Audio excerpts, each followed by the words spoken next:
बोली तो मिल जाई माटी मोरे।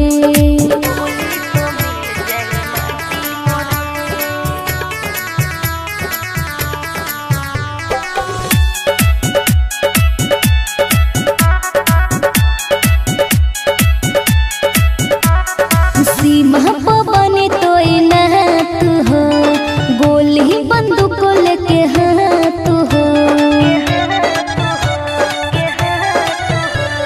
सीमा पवनी तो नात हो, गोली बंदूक लेके हाथ हो। अपना बतौनी के होई रखवाला, करे न भाई कोनो घात हो।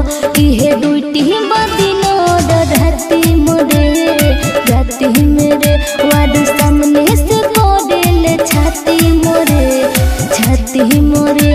केहू बोली तो मिल जाई माटी मोरे, माटी मोरे।